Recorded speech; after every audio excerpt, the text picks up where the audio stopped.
All right, we're going to talk about the big why. We gaan het hebben over het grote waarom. We get asked, people come to Gateway Church a lot, We hebben natuurlijk heel veel mensen die naar Gateway komen. and they want to know what we do and how we do it. En dan willen ze graag weten wat we doen en hoe we het doen. And oftentimes that's the way we think about things is, what do we need to do and how do we need to go about doing it? En zo denken we dat wel vaker, hè? Van wat is het dat we moeten doen en hoe krijgen we dat voor elkaar? But one of the questions we need to answer Maar een van de vragen die we beantwoorden moeten, is not what and how, is niet wat en hoe, but why. maar waarom. In other words, we need to know why we do what we do. Met andere woorden, het gaat erom dat we beseffen waarom we doen wat we doen. The reason we need to know why we do what we do En de reden waarom het belangrijk is om te weten is because waarom if we it's dat doen. successful, Ja. if it's successful, we need to know why. Als het succes heeft, moeten we weten hoe dat komt.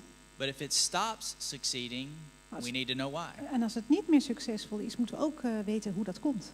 So the why behind everything we do is almost the most important question. Dus eigenlijk is dat waarom achter alle dingen die we doen de belangrijkste vraag. It's the one that keeps us committed to what it is that we're going to do. Het is die vraag die ons gecommitteerd houdt aan hetgene wat we doen. So I think there are 3 areas we need to ask why. Dus ik geloof dat er 3 gebieden zijn waarin we onszelf kunnen afvragen waarom. We need to ask why does our church or organization exist? De eerste vraag is waarom bestaat eigenlijk onze kerk of onze organisatie? We need to know why. Why do we Ja, moeten we weten waarom? exist? Waarom bestaan we eigenlijk? The second thing is, why do the ministries that we've chosen in our churches, why do they En de exist? tweede vraag is waarom bestaan al die verschillende bedieningen in onze kerk? And then we need to ask, En daarna vragen we why onszelf about af. ourselves individually? En- Why do I do what I do? En dan natuurlijk ook voor ons persoonlijk. Waarom doe ik datgene wat ik doe? Waarom eigenlijk? In other words, we need to know why we do every event we do in our church. En dat geldt natuurlijk voor elke initiatief wat we nemen in onze kerk. I was speaking with my boss yesterday, Ik had bijvoorbeeld gisteren een gesprek met mijn baas. and we were talking about an event that we do at my campus. En toen hadden we het over iets wat wij organiseren bij mij op de campus. And my desire was to not do this event. En eigenlijk had ik niet zo dat verlangen om dit te doen. And he said, why do you not want to do the event? En toen zei hij, ja, waarom wil je dat dan niet doen? I said, because it takes a lot of energy and effort, Ik zei, nou, het kost ontzettend veel tijd en heel veel moeite zelfs. and we can't really feel the effects of the event. En we hebben niet echt een gevoel bij de impact, het effect van deze actie.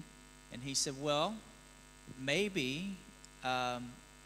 the effects are something we haven't defined. En toen zei hij, nou, misschien is het omdat we nog niet zo goed hebben gedefinieerd hoe dat de effecten dan uit Yeah. komt te In zien. other words, we don't know why we're doing the event. Met andere woorden, we weten eigenlijk niet precies waarom we dit nou doen.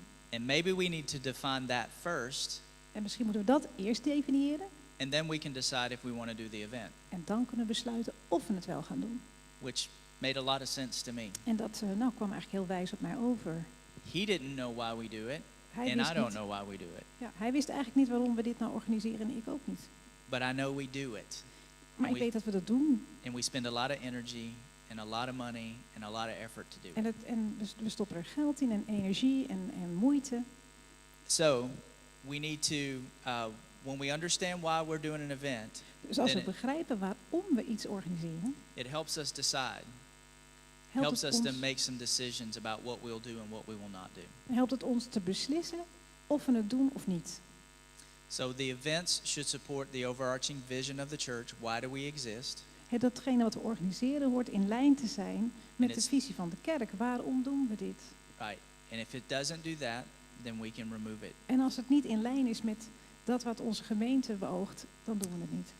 I used to run a department. The largest department within Gateway Church was Gateway Groups.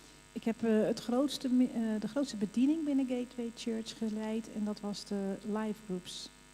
We had 900, almost 1,000 groups. We hadden 900, bijna 1000 verschillende huiskringen.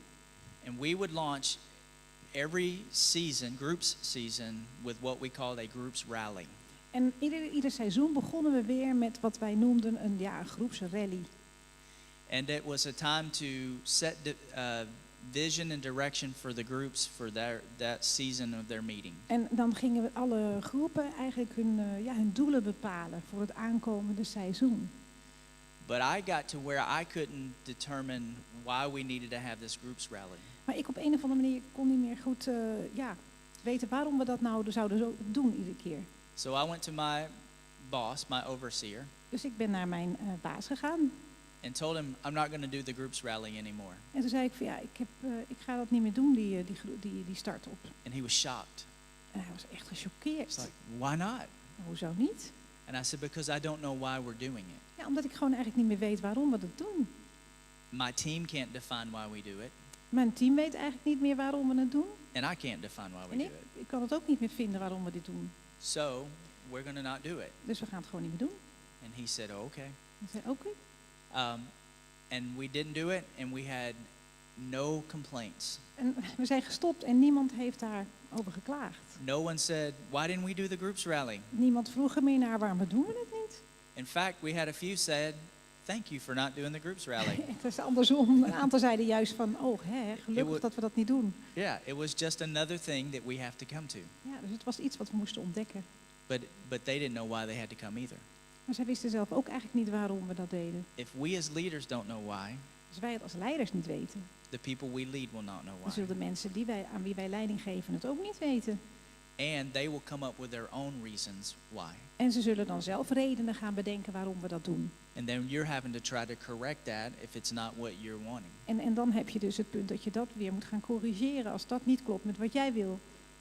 So, let's talk about 3 things that when we know why, what that brings to our churches. Dus we gaan het hebben over 3 zaken. Dat als wij weten waarom we dat doen, wat dat ons oplevert als kerk. The first thing, when we know why, it brings conviction. Het eerste is dat als wij weten waarom we iets doen, brengt het overtuiging. In Daniel chapter 3, verse 16, In Daniel 3, vers 16, starting in 16, we know the story Shadrach, Meshach, and Abednego. dat verhaal kennen we. Y'all know? They don't know? Shadrach, Meshach, and Abednego? Wie weet het? Ik weet. Yeah, They know. that. Exactly. Dat one. Die inderdaad. That sounds right to me. You know the story? Shadrach, Meshach, and Abednego. King Nebuchadnezzar. Yeah, it's in Daniel chapter 3. King Nebuchadnezzar says, I'm going to build a golden statue. Nebukadnezar zegt, ik ga iets hoogs bouwen. And when the trumpets blow, En als de bazuinen gaat, of de trompetten gaan, everybody has to bow down to the golden statues. dan moet iedereen zich buigen voor dat gouden ding. But Shadrach, Meshach, and Abednego, the 3 Hebrew children, De 3 kinderen, you know them, said, we're not going to bow. zeggen wij gaan niet buigen. And he says, King Nebuchadnezzar said, anybody that doesn't bow will throw into a fiery furnace and they will die. En Nebukadnezar zegt, iedereen die niet buigt, die gaat het vuur in. So they blow the trumpets, Dus ze blazen op die trompetten, everybody bows down iedereen buigt, except for Shadrach, Meshach, and Abednego. behalve die 3. They said, we're not going to bow down. En zeggen, wij gaan niet buigen. And he says, if you don't bow, I will throw you in the furnace. En hij And zegt, als jij niet buigt, ga je het vuur in. they said basically this, En toen zeiden zij, we don't care what you do. het maakt ons niet uit wat jij doet. Our God Onze God is well able to save us. is ons bij machten om ons te redden. But even if he does not, En zelfs als hij dat niet doet, we will not bow down to your statue. buigen we nog steeds niet voor dat wat jij hebt gebouwd. They had conviction. Ze waren overtuigd. They said, we will worship no other God. Zij zeiden, wij zullen geen enkele andere God aanbidden. They knew why they would not bow down. Zij wisten waarom ze niet zouden buigen. They had conviction. Ze waren overtuigd. When we're leading in our churches, Als wij leiding geven aan onze gemeentes, do we have conviction? hebben wij dan die overtuiging? Or do we have good ideas? Of hebben we goede ideeën? Because when we live by conviction, Want als we leven uit overtuiging, there are always people that don't like our decisions. dan zijn er altijd mensen die het niet eens zullen zijn met onze beslissingen. And we have to know En wij moeten weten that God has spoken to us. dat God het is die tot ons And gesproken we heeft. have to know why we do what we're doing. En het gaat erom dat wij weten waarom we datgene doen dat wij doen. So that Zodat when people stand against us, als mensen tegen ons opstaan, we can still stand with conviction kunnen wij nog steeds blijven staan met overtuiging. and keep leading forward. En blijven leiden voorwaarts. And here's my experience. En dit is mijn ervaring. Over time, Als de tijd verstrijkt when we're living by conviction, en we leven vanuit overtuiging, people will follow. dan zullen de mensen volgen. And those who don't, En de mensen die niet volgen, it's okay, they need to go on. dat is prima, die gaan dan op hun eigen weg verder. So that you can have the people that will follow.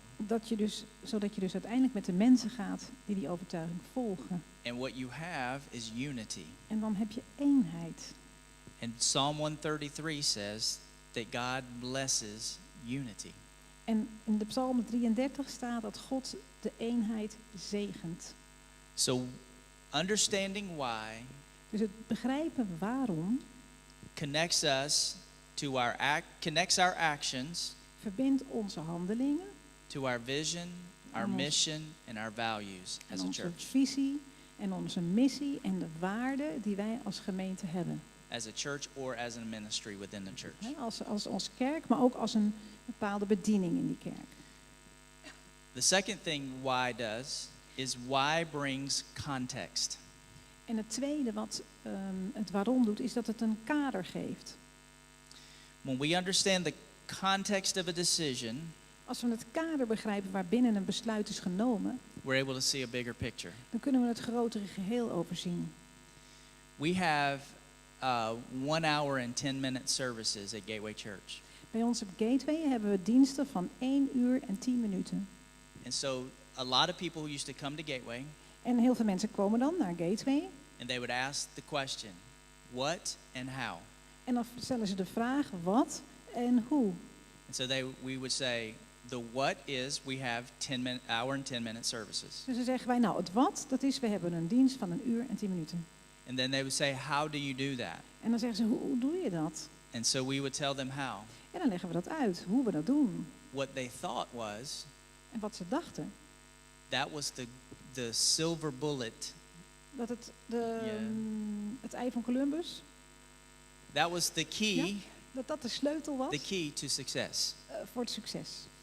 So they would go back to their churches Dus zij gingen dan terug naar hun kerken. and they would do hour and 10-minute En dan services. gingen ze het ook doen, een dienst van 1 uur en 10 minuten. And their churches didn't grow. En ja, het werkte niet. Because the hour and 10-minute services Omdat die diensten van 1 uur en 10 minuten had nothing to do with us trying to grow our church. had helemaal niets te maken met de groei van de gemeente. We had hour and 10-minute services for a very practical reason. We hadden diensten van 1 uur en 10 minuten om hele praktische redenen. The practical reason was Namelijk, we have 5 services. we hebben 5 diensten op 1 dag. So we need people to be able to leave, Dus het gaat erom clear dat, the church and the parking lot. dat per So, dienst mensen dus kunnen komen en gaan met parkeren en zo. so that we could get it reset. Zodat alles weer op zijn plek is. So children's ministry could get reset En dat het kinderwerk allemaal weer op zijn plek to staat. do another service. Voor de volgende ronde. No spiritualness behind it. Daar zat helemaal geen geestelijke overweging achter. It was a very practical decision, Heel praktisch. and the why was En het waarom ervan purely logistical. was pure logistieke keuze. So, when people begin to understand why, it gives a bigger picture and a greater context. Dus je merkt dat als je het waarom van de dingen weet, dat het een helderder kader geeft. For the decisions that are made. Ja, rondom de beslissingen die gemaakt worden. Then the third thing why does En het derde voordeel van de waarom-vraag is it brings confidence. is dat het vertrouwen geeft. I said earlier that sometimes people don't like the decisions we make as leaders. Ik zei al, het komt natuurlijk voor dat de mensen niet eens zijn met een besluit dat wij als leidinggevende maken. But one of the things people don't always know Maar wat mensen niet altijd beseffen, is that we as leaders don't always like the decisions dat we wij make. zelf als leiders ook niet altijd leuk vinden wat er besloten wordt. You ever made a decision that you needed to make Heb that je you wel- didn't like? Heb je ooit een beslissing moeten maken die je eigenlijk helemaal niet fijn vond, maar waarvan je wist dat je het moest doen? but you understand why you made that decision. En je begrijpt waarom je dat besluit genomen hebt. So it gave you confidence to move forward. Dus je had het vertrouwen om toch door te gaan ermee. It helps, the why brings confidence. Ja, dus dat waarom begrijpen, dat geeft ook vertrouwen. James 1 verse 6, Jacobus 1 vers 6 it says, when you ask him, staat er: als je het hem vraagt, be sure that your faith is in God alone. wees er dan zeker van dat je je geloof in God alleen stelt. Do not waver, Twijfel niet, for a person with divided loyalty is as unsettled want iemand met een dubbele loyaliteit is onstabiel, as a wave of the sea net als een golf in de zee, that is blown and tossed by the wind. dat heen en weer wordt door de wind heen en weer wordt gebracht, vrij vertaald. When we do not lead with confidence, Als wij niet leiden met because vertrouwen, we don't understand why we're doing what we're doing, omdat we niet weten wat we doen, waarom we de dingen doen die we doen, then we are like the waves of the sea. dan zijn we als de golven in de zee. We get tossed to and fro. We worden heen en weer geblazen. And this group of people pulls on us. En dan komt er een groep mensen die trekt aan This ons. group of people En pulls dan is on er nog een us. groep die aan ons trekt. And we're trying to make everybody happy. En we proberen iedereen blij te houden. And it doesn't work. En dat werkt niet. But we need to, as leaders, Maar als leiders dan is het belangrijk dat wij have confidence vertrouwen hebben in the direction we're going. in de richting waar we op gaan. When we understand why, Als we begrijpen waarom, we can explain things to others with confidence, kunnen we iets ook uitleggen met vertrouwen. without apologies Zonder excuses of verontschuldigingen for our decisions. over onze eigen beslissingen. One of the things that I love about my pastor Een van de dingen waar ik echt heel blij van word over onze voorganger, is my pastor can tell you why behind every decision. omdat hij altijd in staat is om het waarom te vertellen achter ieder besluit. And when he's communicating a major decision, En als hij een groot besluit overbrengt, he always tells us why. dan vertelt hij het er ook bij, het waarom. And he's able to say it with confidence. En hij zegt het ook vol met vertrouwen. And he's not tossed to and fro En in dan the wordt hij decision. niet heen en weer bewogen bij zijn besluitvorming. And what that does for all of the rest of us En wat dat betekent voor ons allemaal, is gives us confidence. is dat wij ook er vertrouwen in hebben. And so everybody on our staff Dus iedereen van ons team leads with confidence leidt dan met vertrouwen. because we know why we're doing what we're doing. Omdat we weten waarom we doen wat we doen. When we understand why, Als wij het waarom begrijpen, we will trust our leadership we will have confidence and trust in our leadership. dan hebben we ook vertrouwen in onze leiders. There's two things that 2 Timothy 2:2, In 2 Timotheus 2, we find a battle-worn leader in Timothy. can you repeat that please? We find a weary leader, tired leader Dat gaat over een vermoeide leider in Timothy. in Timotheus. Nero was a Roman ruler, Was een Romeinse keizer and he was persecuting Christians. en die vervolgde christenen. And because he was persecuting Christians, En op die christenen vervolgde, all of Timothy's leaders were quitting. stopten al die leiders van Timotheus ermee. And so Paul writes to Timothy in the books of Timothy. Dus Paulus schrijft aan Timotheus in die brief. He writes to him from prison Hij schrijft het overigens vanuit de gevangenis. as he's about to lose his life for the gospel. Dat hij op het punt staat zijn leven te verliezen voor het evangelie. And he could have said to Timothy, En hij had kunnen zeggen tegen Timotheus: Timothy, it's not going to end well. Timotheus, dit gaat niet goed aflopen. Go back home to your mother. Ga terug naar huis, ga naar je moeder. But that's not what Paul said to Timothy. Maar dat zei Paulus niet tegen Timotheus. He said, Timothy, Hij zegt: Timotheus, God did not give you a spirit of fear, God heeft jou niet een geest van angst gegeven, but of love, power, and of a sound mind. maar van de liefde, van kracht en helder denken. He's saying to Timothy, don't let any man look down on your youth. Hij zegt tegen Timotheus: laat niemand op je neerkijken vanwege je leeftijd. Be an example to them. Wees hun een voorbeeld. Preach the truth to them, Timothy. Spreek hun de waarheid, Timotheus. Timothy wants to quit. En Timotheus wil stoppen. And in 2 Timothy 2:2, In 2 Timotheus 2 Paul says to Timothy, zegt Paulus tegen hem: take these things that I have given you, I've imparted into you, deze dingen die ik jou heb aangereikt, and entrust them into the hands of faithful men vertrouw ze toe aan de handen van gelovige mensen. who are able to pass it on to others. Die in staat zijn om dat over te dragen. The word faithful Het woord gelovig en trouw means trustworthy. betekent dat je het waard bent om te vertrouwd te worden. It also means trustful. Het betekent ook geloofwaardig. And sometimes we focus on trustworthiness En soms focussen we ons daarop. when we're finding leaders to come alongside and to serve with us. We find leaders who are trustworthy. Dan in plaats van dat we echt als we zoeken naar leiders om ons heen te verzamelen, dat we echt naar die geloofwaardigheid zoeken. Which simply means they are worthy of my trust. Dat betekent dat ze het waard zijn dat ik mijn vertrouwen in hen stel. But what we don't always look for Maar waar we niet altijd naar op zoek zijn, is, do they trust us? is hebben zij wel vertrouwen in ons? Do they trust us as their leaders? Vertrouwen zij ons wel als hun leiders? Will they follow us with confidence? Zullen zij ons echt volgen vol vertrouwen? It's easy for them to follow us when they agree, Het is makkelijker voor hem om ons te volgen als ze het met ons eens zijn. but trustful men Maar geloofwaardige mensen, will follow you when they disagree. die zullen je ook volgen, ook al zijn ze het niet met je eens. As long as we're not doing anything that's unbiblical, Zolang we niet iets doen wat onbijbels is, immoral, immoreel or illegal, of illegaal. they will trust us.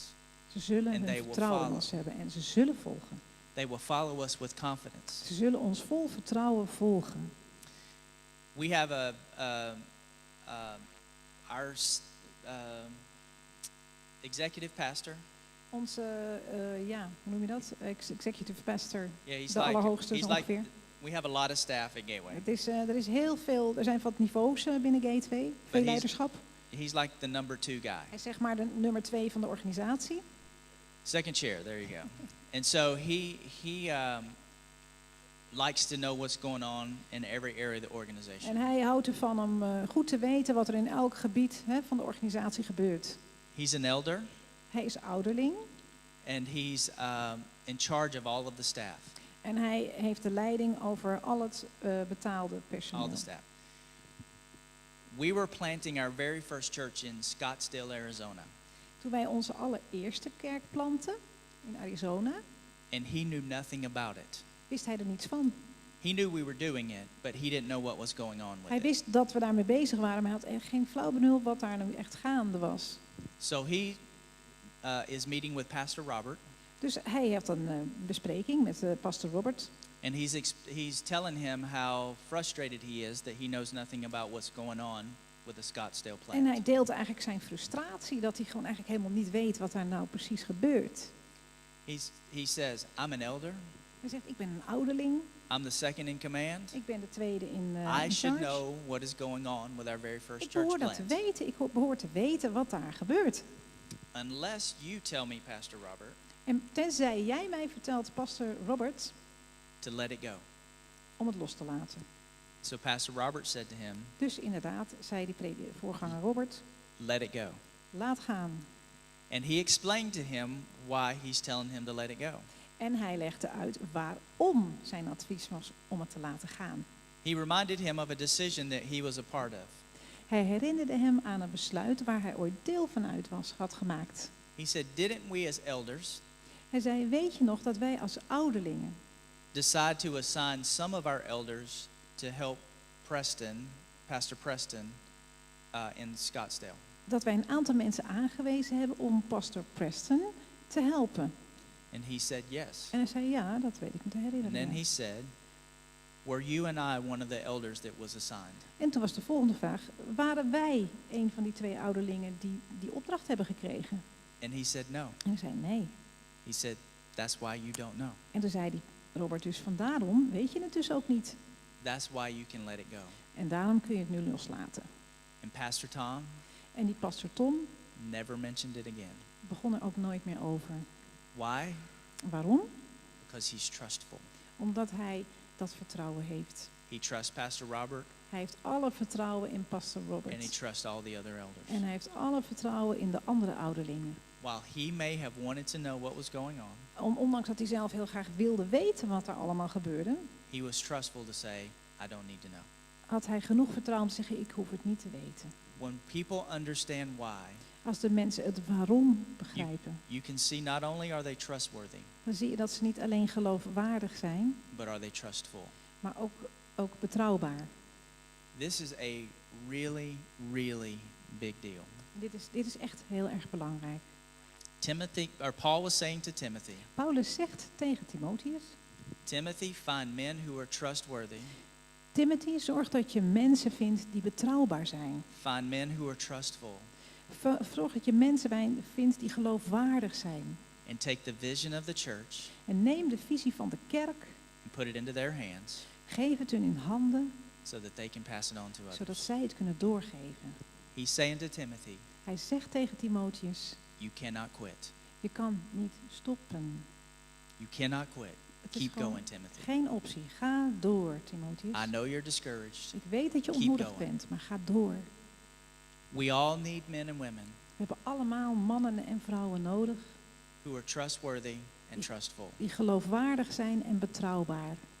And this comes from men and women who know why we do what we do. En dat zijn de mensen, mannen en vrouwen, die begrijpen waarom we de dingen doen die we doen. So why brings conviction, Dus het waarom brengt overtuiging, context, het brengt kader and confidence. en het geeft vertrouwen. Amen. I want to open it up for questions for you guys as leaders. I'm assuming pastors and senior leaders and leaders within your church in some way, form or fashion. Ja, ik wil graag nu de ruimte geven voor wat vragen. Hè? Dus of je nou leider bent of aanbiddingsleider of wat voor leider dan ook. Je bent uitgenodigd om vragen te stellen. So what questions do you have for me? Dus welke vragen hebben jullie? I will go around with the microphone. Maybe that's handy. Ik zal even met de microfoon naar beneden gaan. En dan, als je een vraag hebt, kun je die in de microfoon stellen. En dan vertaal ik dat weer voor Randy. Vragen? Ja. Suppose that this eldest Tom couldn't believe him, he couldn't trust him. What would you have done? Can I repeat? Ja.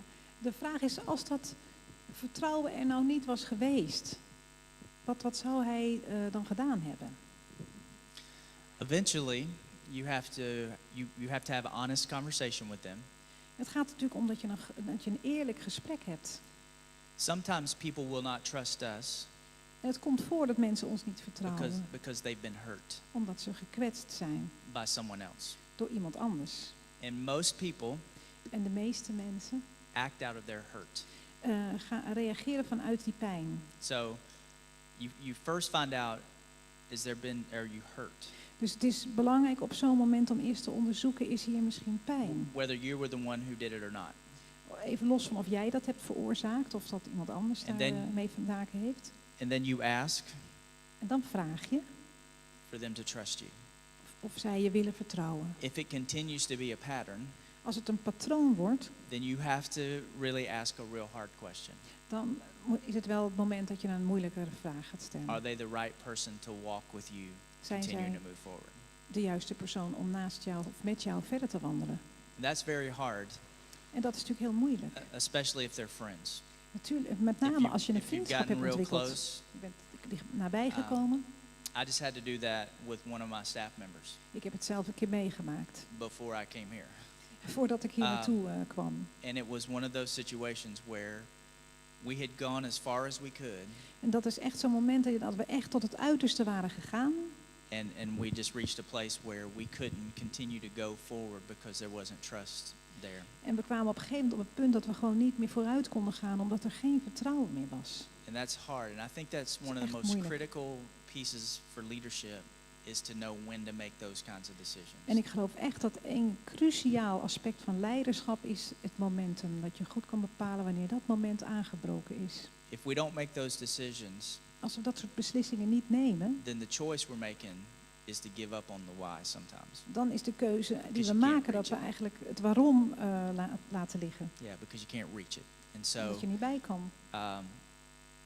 it helps bring clarity Dus het when you geeft really know why helderheid. what you're doing. So Dat waarom is dus heel belangrijk dat die helderheid, die duidelijkheid blijft. I wanted to ask you, is it easy to find such a people? And what can you do to help people to be like this? You know? Ik vertaal het even. De vraag eigenlijk van Marina is van, is het nou makkelijk om die mensen te vinden? Of hoe kan je, wat kan je doen yeah, om de help them mensen te grow helpen into zich zo that, te yeah. voelen, dat vertrouwen? Well, first of all, I think at first it's hard to find them. Allereerst, het is inderdaad moeilijk om deze mensen te vinden. To find people who are trustworthy and trustful. Om mensen te vinden die en betrouwbaar zijn en geloofwaardig. If they're not trustful, they will be suspicious of you. Als ze je niet vertrouwen, dan hebben ze dus wantrouwen. And so that causes the people around them to become suspicious. En dat zorgt er weer voor dat mensen om hen heen ook dat wantrouwen oppakken. That's why it's important to deal with it. Daarom is het juist ook zo belangrijk om dat aan te pakken. The way you help people move forward in this De manier waarop je mensen kan helpen om zich hierin te ontwikkelen, is you provide a safe place for them is, so they can talk to you. is dat je een veilige omgeving creëert om daarover in gesprek te gaan. And you find out if they're hurt, and if so, help them get healing.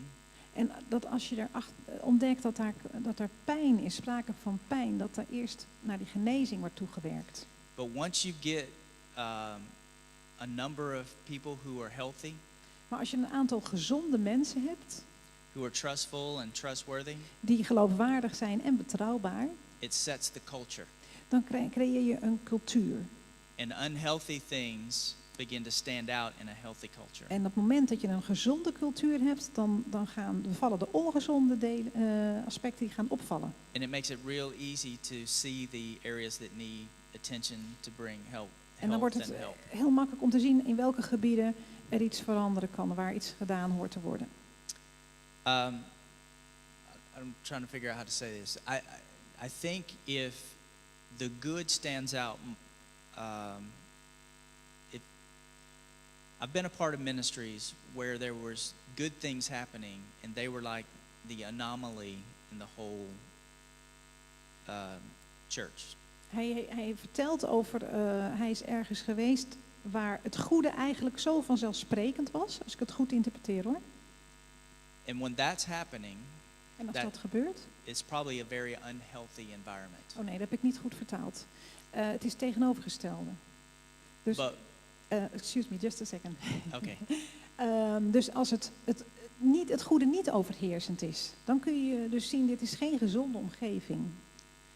But when it's a healthy environment, Als het juist een gezonde omgeving is, the whole is good, en over het algeheel is het juist het goede heel erg leidend. and so the unhealthy things stand out. En dan gaan dus die ongezonde dingen juist opvallen, die kun je eruit pikken dan. And it makes it a lot easier to deal with it, En dan kun je er veel makkelijker iets mee doen. because what you're doing in that moment Want wat je op dat moment doet, is you're protecting the health. is dat je het gezonde geheel beschermt. And we are shepherds. En wij zijn herders. Shepherds protect the sheep. En de herders beschermen de schapen. That's what we do. And so you help them by En dus help je ze door. ministering, hopefully. But some people can't make that. They can't do it. Dus They je probeert won't do natuurlijk eerst bijvoorbeeld die pijn door gebed te verzachten of te genezen. Maar ja, als dat niet lukt, dan kan je dus soms in andere stukken terechtkomen. I wonder if you can tell something more about that. You're talking about a senior pastor and his team, but there is also the church. And I know that when you explain a why, and it's something about very difficult. That not everyone sees it at the beginning, but okay, they accept your why, but they have to tell it to church. And that's very difficult. Yeah, I thought about it like when when it's about what, then you're mostly talking about result. But when you're talking about why, you are talking about the goal and not about result. So how do you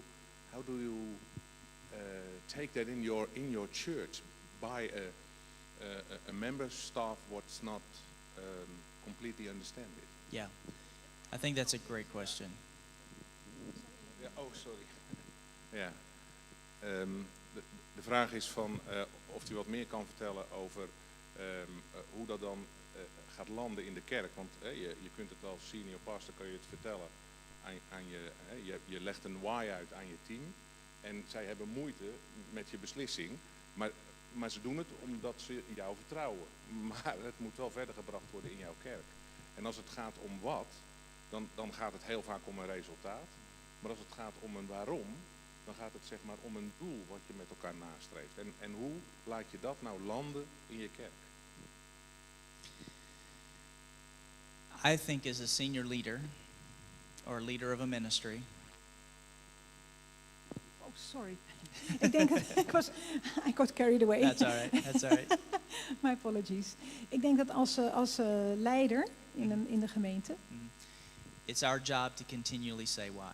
is het echt onze opdracht om voortdurend weer dat waarom toe te lichten. We have to say it over and over and over Opnieuw again. en opnieuw het waarom uitleggen. Het waarom uitleggen. I remember thinking early in leadership, I've said why, En dan denk ik van ja, ik heb toch al eens een keer gezegd waarom. and I did. En dat was dan ook zo, dan had ik dat ook gezegd. But what I've learned is I have to say it over and over and over again. Maar ik heb geleerd dat dat niet genoeg is. Dat het belangrijk is dat ik blijf herhalen waarom we de dingen doen die we doen. Waarom een beslissing wordt genomen.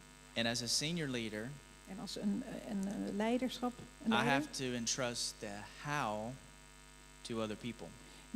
dan moet ik ook de anderen vertrouwen in het hoe. And not get too bogged down in that piece of it. En dat ik me niet te veel bemoei met dat gedeelte, het hoe. Because it's easy for us sometimes to go, this is why and this is how. Ja, want het is voor ons soms makkelijk om van het waarom naar het hoe te gaan.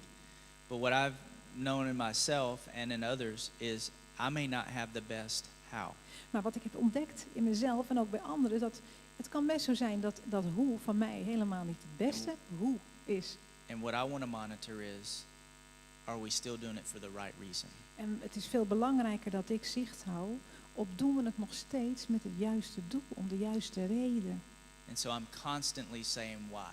Dus mijn vraag is continu waarom, met welk doel. I never, I would say, you're not supposed to say always and never. Altijd en nooit zijn eigenlijk geen goede woorden. Hè? But I would say I never sit in front of my staff Maar ik wil wel zeggen, ik zal nooit voor mijn andere leiders zitten without telling them why we do what we do. zonder hun te vertellen waarom we doen wat we doen. Every week, Elke every week, time we get together, elke keer als we samenkomen. every time we get together with just leaders within the church. Altijd als we weer samenkomen met de leiders, weer dat waarom.